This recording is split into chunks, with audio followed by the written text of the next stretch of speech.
Amanda Nunes versus Julianna Peña. Main event. It's the rematch.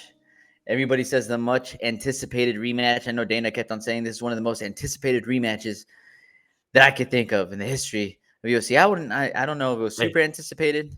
You got to promote the fight.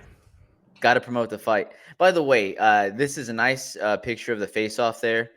But I couldn't find one of Juliana's daughter standing behind her, That's so ready to funny, throw dude. hands too. One of the cutest pictures I've ever seen.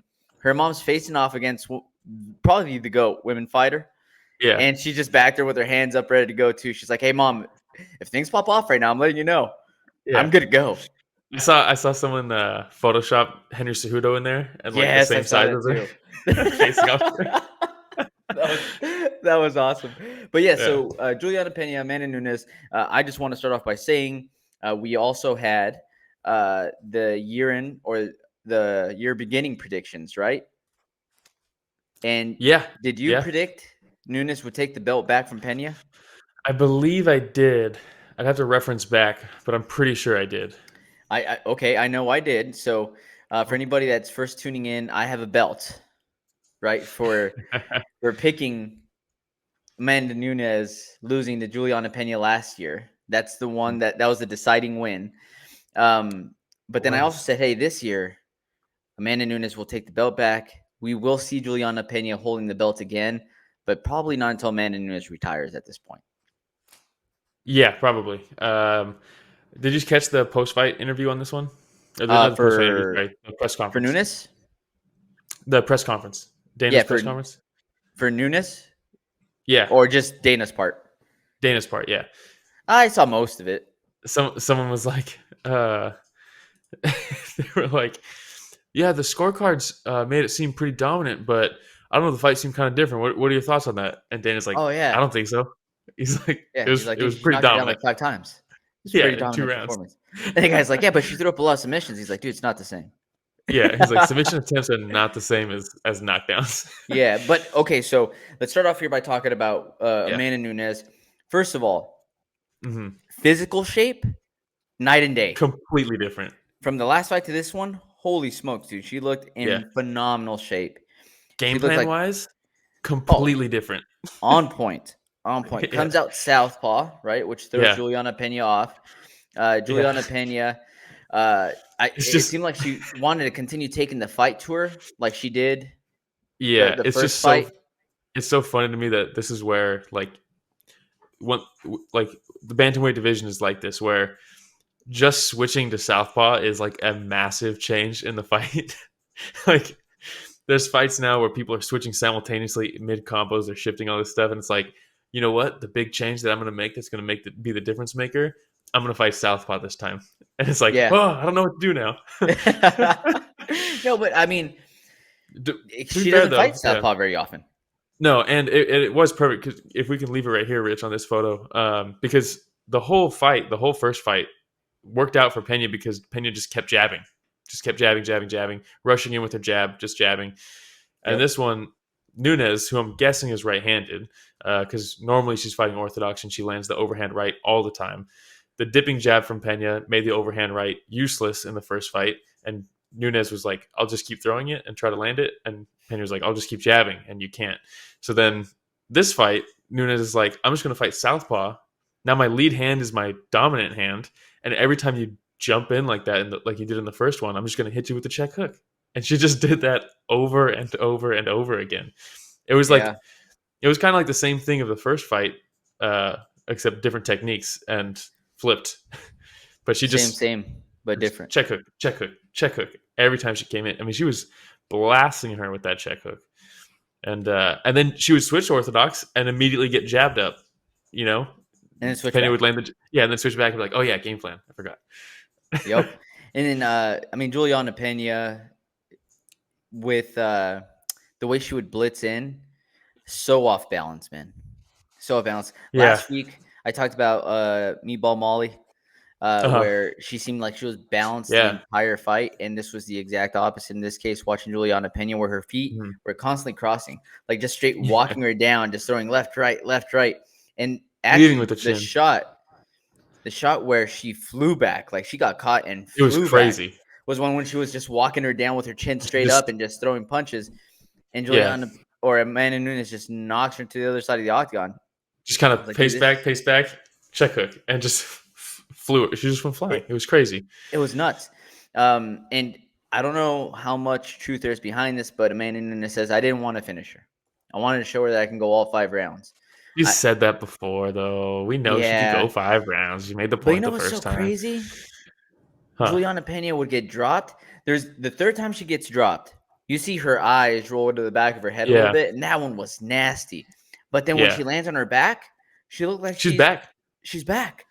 Yeah. Her Her recovery ability was to incredible. recover is so impressive, man. And they Yeah. compared her to a Charles Oliveira in that sense, where as soon as he lands on Mhm. his back, they're like, "Oh, he's back." Yeah. It was funny when when they said that they compared it to Oliveira in her recovery, and she's like, DC was like, and it's fine because people don't want to get on top of her because she's so dangerous down there, so she can be comfortable to just lay on her back and recover because no one's going to jump on her. And then the next 3 rounds was just Nunes on top Nunes of on her, top of her. smashing. It's It's so so funny. funny, man. Well, I think they're. I mean, I don't know the game plan, right? Like, I wasn't in Yeah. any of the war rooms there with Amanda Nunes, but I Well, think that the first time that she ended up being on top of Pena and saw, okay, look, she's thrown a couple of submissions my way. I've been mhm, able to get out of it. Caught me in an omoplata or threatened with an omoplata a couple times. Was able to yeah, get out of it. That she was like, you know what? That was pretty good. Let me go and try yeah, this next few rounds and see how it goes. You know what I mean? and most of the submission attempts were pretty much nothing. But that one armbar against the fence where Nunes Yep. was parallel with the fence, kind of stuck between it. Um, oh, whoa, Rich, just like that. Look at that. There it is. Yeah, Uh, she's so good. that was the closest Pena ever got to finishing this fight. Yes. Yes. Um, But I'm not gonna lie, man. Like there's a couple were times you that like, she threatened with the ah? armbar, Hmm. and a couple times like I was like, dude, she's going with that high guard. She's waiting to slip that triangle. There it is. Oh wait, no, it's Yeah, out. She's out. No, there it yeah. is. Oh no, she's out. Dude, now it was an exciting fight. It was a very good fight. One of the best women's bantamweight fights ever, I think.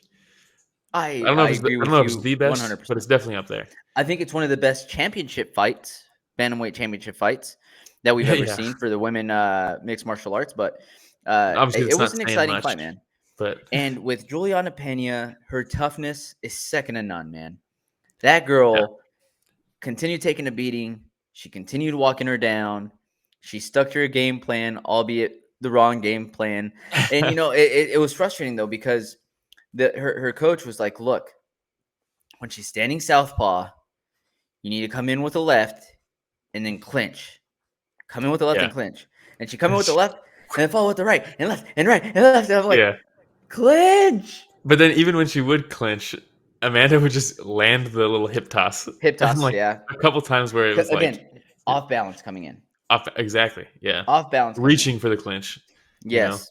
Um, So, Shout out Douglas Crosby calling this one 50-43, which I feel like is definitely warranted because yep. I mean the second round for sure 10-8 round. Even Sal Diamato got I that thought right, Sal but Diamato was going to give all 5 to Pena. yeah, I know. Sal actually had a decent night, I thought. Douglas Crosby out there struggling. He Yeah, got this one well, right, but throughout the night he had some weird ones. But yeah, I mean, it was cool seeing Nunes win again. Honestly, getting the belt back, two time champ again. I think she's the only fighter to now be a two division champ. yep. Right? Yep. Very cool. Obviously, Awesome, man. 145 is what it is, but um, yeah, man, this was a fantastic performance to I mean, dominate she's her one on of the the best feet to and ever the do ground. it. One of the Yeah, best to ever do it. And yeah, both women and men. Just one of the best fighters to ever do yeah. it. Did you And see? it's crazy Go ahead. that years ago Dana White said, while he's the president, there would Yeah, never be females fighting in the UFC. yeah. And here they Amanda broke the Nunes record and for the Juliana arena. Pena now. Yes, broke the record for the arena, headlined the event, right? I mean, Yeah, it was a fun fight, man. Super, super awesome of Juliana Pena to show up the way she did, and also Amanda Nunes. Look, it was a war, man. yeah. That headbutt was nasty. That was a nasty headbutt. The headbutt, and then there was it was a left that she caught Nunes with right underneath her eye. Yeah, she And I swelled could up see too. it like in a split second. It went from normal to swollen, just like Yeah. that. And I was like, God damn. And And then the elbow, where you get to see yeah, in a split second cut up just like that. It's just fun fight. the swelling on the eye of Nunes was weird because not weird, but it just shows you like how good a cut man can be because it never got to the point where it was gonna bother her for the fight. But then like when you see her taking photos at the press conference and stuff like that, all of a sudden it's way swollen because she doesn't have someone in between rounds to like continue icing it and like all this stuff. And the cut man Yeah. just did such a good job. It's crazy. The fact that 20 minutes after the fight it's like swollen shut, but they can maintain it during the fight. There was That's one crazy. time where I saw the cut man. I was like, dude, what are you doing, bro? Hey, everybody. Ramiro and Will here. Thank you so much for watching that short clip. It's just a small clip of what we covered this last Sunday.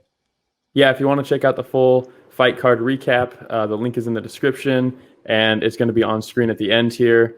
Don't forget to go back and watch our fighter interviews that we have. And don't forget to tune in live every Sunday morning at 9 a.m. Pacific, 12 p.m. Eastern, and you can join in on the fun. Yeah, don't forget to like, subscribe, hit the notification bell. It goes a long way. All right, everybody. Thanks for watching that short clip from Story of the Fight.